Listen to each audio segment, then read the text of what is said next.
আপনি দেখেছেন মাননীয় স্পিকার, আপনার পরিষ্কার মনে আছে কিভাবে সেই সময় নকলকে উৎসাহিত করা হয়েছিল, কিভাবে সেই সময় অটো প্রমোশন দিয়ে আমাদের ছাত্রছাত্রীদের ভবিষ্যৎকে ধ্বংস করে দেওয়া হয়েছিল। মাননীয় স্পিকার,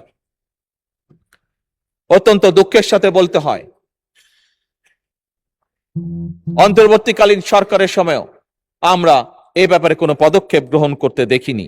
মাননীয় স্পিকার, আমাদের শিক্ষা খাতের অনেকগুলো সমস্যা রয়েছে যা ফ্যাসিবাদ স্বৈরাচারের সময় শুরু হয়েছিল এবং পরিকল্পিতভাবেই তা করা হয়েছিল বলে একজন রাজনৈতিক কর্মী হিসেবে আমি দৃঢ়ভাবে বিশ্বাস করি।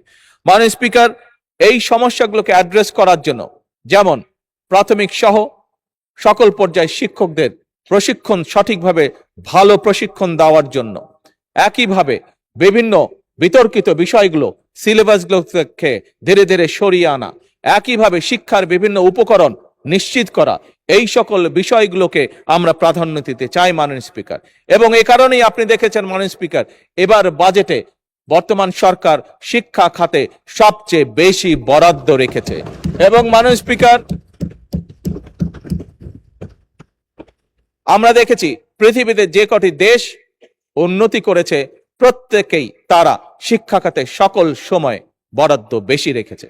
মাননীয় স্পিকার, ইজিপ্ট, সেখানে একটি বিশ্ববিদ্যালয়ে লেখা আছে, যদি কোনো জাতিকে ধ্বংস করতে হয় তাহলে তার শিক্ষা ব্যবস্থাকে ধ্বংস করে দাও। মাননীয় স্পিকার, আমার কেন জানি মনে হয় এই বাক্যটিকে ফ্যাসিবাদ স্বৈরাচার মনে প্রাণে গ্রহণ করেছিল কাউকে খুশি করার জন্য। মাননীয় স্পিকার, কোন একটি বিশেষ গোষ্ঠী, কোন একটি বিশেষ দেশকে খুশি করার জন্য তারা এই নীতিটি গ্রহণ করেছিল।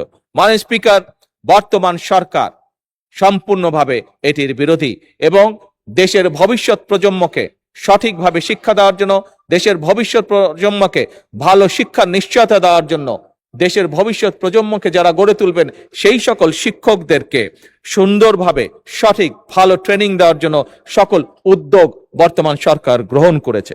মাননীয় স্পিকার, এই কার্যক্রম যাতে আমরা সঠিকভাবে চালিয়ে যেতে পারি সেজন্য মাননীয় স্পিকার, আমরা যে পরিকল্পনা গ্রহণ করছি আগামী 5 বছরে ইনশাল্লাহ বাজেটের শতকরা 5% আমরা শিক্ষা খাতে পর্যায়ক্রমিক ভাবে বরাদ্দ করব, জিডিপির 5%। মাননীয় স্পিকার,